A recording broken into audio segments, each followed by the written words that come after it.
Hello नमस्कार दोस्तों and good morning to all of you. कैसे हैं आप लोग? तो चलिए फिर शुरू करते हैं 27 अक्टूबर 2025 करंट अफेयर। बस ये हमारे बच्चा जी को हटाते हैं दोस्तों, फिर स्टार्ट करते हैं ना। तो चलिए फिर दोस्तों स्टार्ट करते हैं। तो आज का पहला न्यूज़ और पहला करंट अफेयर है दोस्तों। एक्चुअली क्या है, तबीयत थोड़ी ख़राब है दोस्तों, पर ये है कि सेशन को कंटिन्यू रखना है, रोज़ कुछ ना कुछ करना है, इसीलिए मतलब आज भी हम लोग एक टॉपिक तो क्लियर करेंगे, है ना। तो सबसे पहला न्यूज़ और सबसे पहला करंट अफेयर अभी हाल फिलहाल में क्या है दोस्तों ना, इलेक्शन कमीशन ऑफ इंडिया उसने क्या किया है ना दोस्तों, अनाउंस किया है, मतलब वो पूरे देश भर में मतलब SIR मतलब जो कि होता है दोस्तों स्पेशल इंटेंसिव रिवीजन, इसको परफॉर्म करेगा। मतलब आप समझ लीजिए हर स्टेट में कम से कम वो 3 महीना लगाएगा, है ना। तो उस हिसाब से ये चलेगा, ठीक है। तो हम लोग को इसमें जानने वाली क्या बात है, सबसे पहले हम लोग जानेंगे SIR मतलब जो स्पेशल इंटेंसिव रिवीजन होता है ये है क्या, ठीक है। दूसरा हम लोग जानेंगे हम लोग जानेंगे इलेक्शन कमीशन ऑफ इंडिया के बारे में, थोड़ा सा उसके प्रोविजन जो कॉन्स्टिट्यूशनल प्रोविजन है उसको भी जानेंगे, ठीक है। तो इलेक्शन कमीशन ऑफ इंडिया मतलब SIR क्या होता है दोस्तों, ये है स्पेशल इंटेंसिव रिवीजन, ठीक है। मतलब एक डिस्क्रिशनरी पावर है किसकी, इलेक्शन कमीशन ऑफ इंडिया। अब ये डिस्क्रिशनरी पावर मतलब क्या हुआ दोस्तों, मतलब एक तरह से ये इंडिपेंडेंट बॉडी की तरह काम करे, मतलब अपना फैसला खुद से ले सकता है ना। तो इस तरह की पावर, और मतलब ये जो इसको पावर मिल रही है ये लीगली मिल रही है, मतलब आप समझ रहे हो ना, लीगल पावर है इसके पास इंडिपेंडेंट वर्क करने के लिए, मतलब फ्रीली होकर काम करने के लिए जिसको पावर मिली हुई है इलेक्शन कमीशन ऑफ इंडिया को, ठीक है।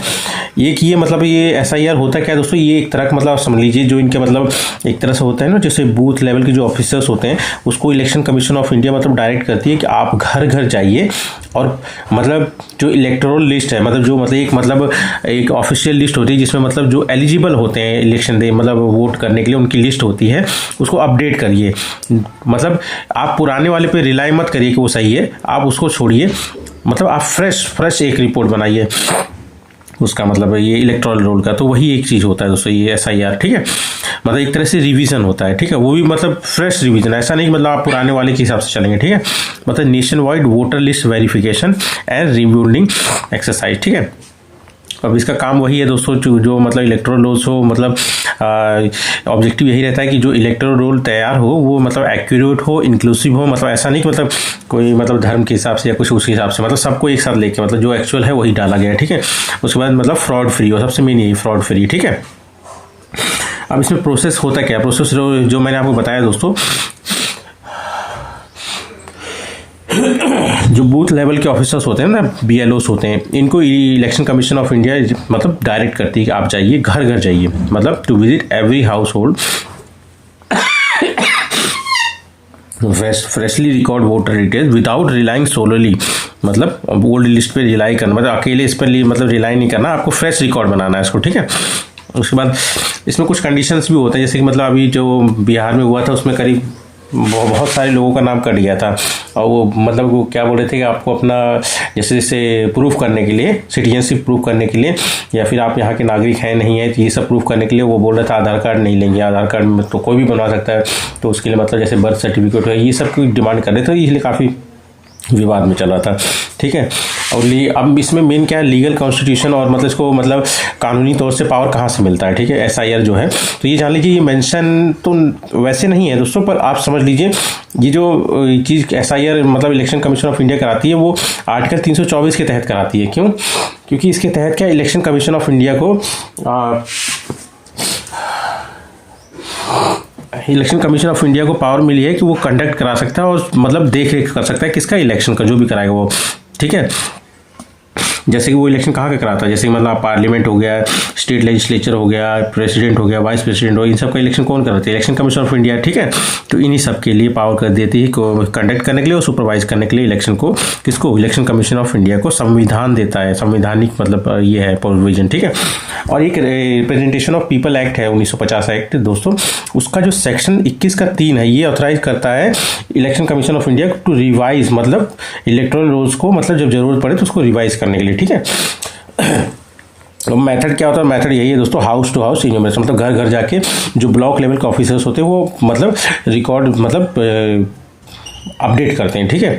मतलब पुराने वाले के हिसाब से नहीं चलते वो, मतलब नया रिकॉर्ड बनाते हैं, ठीक है, और फिर अपडेशन लेते हैं कि हाँ सही है कि गलत है, ठीक है। उसके बाद आप समझ लीजिए इसमें सेकंड पार्ट हम लोग को ये जानना है इलेक्शन कमीशन ऑफ इंडिया के बारे में, ठीक है। ये कॉन्स्टिट्यूशनल बॉडी मतलब वो होता है दोस्तों जिसका मतलब संविधान में कोई प्रोविजन दिया गया है, दर्ज है, ठीक है, संवैधानिक बॉडी है। मतलब इसको अगर देखेंगे इलेक्शन कमीशन ऑफ इंडिया तो पार्ट 15 में, किसमें, पार्ट 15 ऐसे याद कर सकते हैं। ई क्या है, मतलब ABCD, 5वें नंबर पे आता है इलेक्शन, तो मतलब ई आता है तो ई से इलेक्शन हो गया और ई से मतलब 15वां हो गया, 5 इसमें भी आ रहा है, ठीक है, 5 5 5, ठीक। तो ऐसे ध्यान रखना। एक संवैधानिक बॉडी है जिसके आर्टिकल 324 से 329, पार्ट 15 आर्टिकल 324 क्या कहता है कि ये मतलब सुपरिटेंडेंस, डायरेक्शन और control of election to parliament, state level. मतलब ये समझ लीजिए इलेक्शन कमीशन ऑफ इंडिया के अंदर ये सारे पावर हैं कि मतलब जो भी इलेक्शन मतलब जो पार्लियामेंट के लिए होंगे या स्टेट लेजिस्लेचर के लिए होंगे या फिर मान लीजिए जो प्रेसिडेंट ऑफिस हो गया या वाइस प्रेसिडेंट ऑफिस हो, तो इन सारे की इलेक्शन की मतलब सुपरिटेंडेंस मतलब देख रेख, डायरेक्शन और कंट्रोल सारा का सारा किसके अंदर है, किसके पास है, तो ये पूरी पावर है इलेक्शन कमीशन ऑफ इंडिया के पास, ठीक है। 324 आर्टिकल ये कहता है। 325 क्या कहता है दोस्तों, इसमें ये कहता है कि जो वोटर रोल्स होगा मतलब जो इलेक्टोरल रोल होता है उसमें कोई डिस्क्रिमिनेशन नहीं होगा किसी रिलीजियस मतलब धर्म के हिसाब से या रेस के हिसाब से या कास्ट या फिर जाति देख के, मतलब इसमें कोई मतलब इन्फ्लुएंस नहीं होना चाहिए इसमें, ठीक है। जो इलेक्टोरल रोल मतलब वो सिंपल होना चाहिए, मतलब जो रूल है मतलब 18 साल से ऊपर भारत का नागरिक होना चाहिए और ये सारी चीज़ें पूरी होनी चाहिए। बस ये नहीं कि मतलब जो हिंदू है उसी का करो या जो मुस्लिम है उसी करो, ऐसा कुछ नहीं, ठीक है। उसका 326 क्या कहता है आर्टिकल दोस्तों, ये यूनिवर्सल एडल्ट सफरेज मतलब ये कहता है कि जो वोटिंग देने आएगा उसकी एज कम से कम 18 या उससे ज़्यादा साल होना चाहिए। मतलब यही एक एडल्ट मतलब यूनिवर्सल एडल्ट सफरेज कहता है, मतलब इलेक्शन का मतलब एक एज डिफाइन करते हैं। उसके बाद आर्टिकल 327 क्या कहता है दोस्तों, ये कहता है पार्लियामेंट के पास पावर है, मतलब कोई भी रूल जो भी इलेक्शन से रिलेटेड होगा उसको मतलब बनाने के लिए पावर अगर किसी के पास है तो वो पार्लियामेंट। और सेम उल्टा अगर देखेंगे जो स्टेट इलेक्शन होता है उससे ये इंपॉर्टेंट है, ध्यान रखना दोस्तों। 327 पार्लियामेंट डिसाइड करता है इलेक्शन के लिए जो लॉ बनेंगे, ठीक है, मतलब नेशनल लेवल पे। और जो स्टेट लेवल पे है जो स्टेट इलेक्शन होते हैं उसमें स्टेट लेजिस्लेचर डिफाइन करेगी, ठीक है। उसके बाद आता है आर्टिकल 329 मतलब 324 से 329। 329वां क्या कहता है दोस्तों, ये कहता है कि जो मतलब वोट होती है ना इलेक्शन के समय में कोई भी इंटरफेरेंस नहीं करेंगे वो लोग, ठीक है। मतलब जब इलेक्शन का अनाउंसमेंट हो गया और उसके बाद जब तक इलेक्शन का रिजल्ट नहीं आ जाए तब तक कोई भी कोर्ट मतलब इसमें इंटरफेयर नहीं कर सकती, ठीक है। मतलब bars courts for interfering in electoral matter. अब इसके भी कुछ प्रोविज़न है दोस्तों, ऐसा नहीं है। जैसे अगर आप देखेंगे 329 आर्टिकल, जो आर्टिकल नंबर 329 का ए है ना,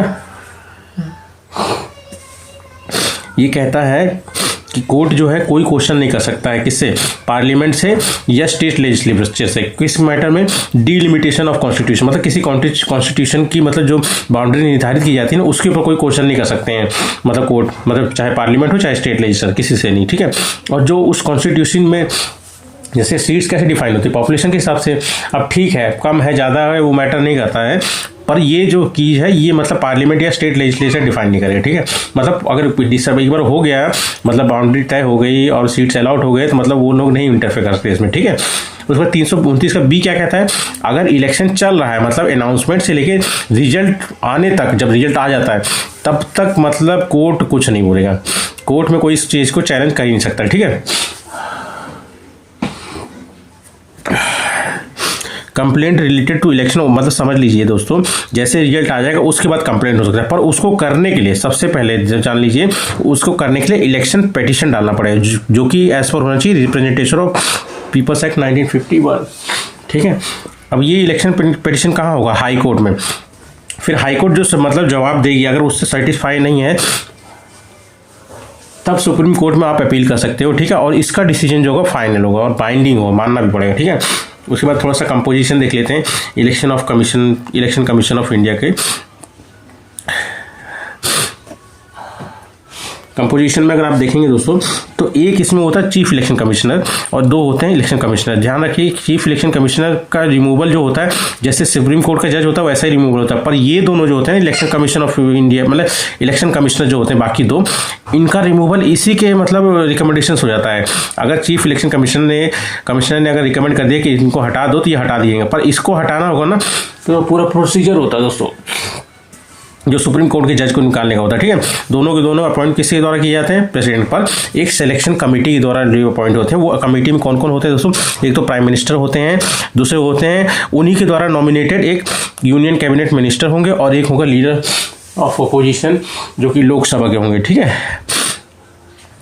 इनका इलेक्शन मतलब अपॉइंटमेंट प्रेसिडेंट द्वारा होता है पर रिकमेंडेशन यही करते हैं। ठीक है, और इनका जो टेन्योर होता है 6 साल या 65 उम्र जो भी पहले जाए मतलब 65 साल की उम्र पहले हो जाए या 6 साल का टेन्योर हो जाए तो ये रिटायर हो जाएंगे। और रिमूवल तो मैंने बता दिया दोस्तों, चीफ इलेक्शन कमीशन का रिमूवल एज ए सुप्रीम जो कोर्ट जज और इलेक्शन कमीशन बाकी जो 2 होते हैं उनका जो रिमूवल होगा और चीफ इलेक्शन कमीशन के रिकमेंडेशन पे। ठीक है, चलिए दोस्तों यहीं पे मतलब बस करते हैं, तबीयत गड़बड़ है। मैं आज सेशन नहीं लेता दोस्तों, पर क्या है कि कंटिन्यूटी टूट जाती ना, जरूरी थोड़ी ना है कि आपके सब्सक्राइबर बहुत ज़्यादा हों तभी आप करो, नहीं दोस्तों मतलब एक वो अपने से भी कुछ होता है। ठीक है दोस्तों, कल जो भी मेरा बचा हुआ है ना मैं रेगुलर करके उसको अपडेट कर दूंगा। ठीक है, थैंक यू।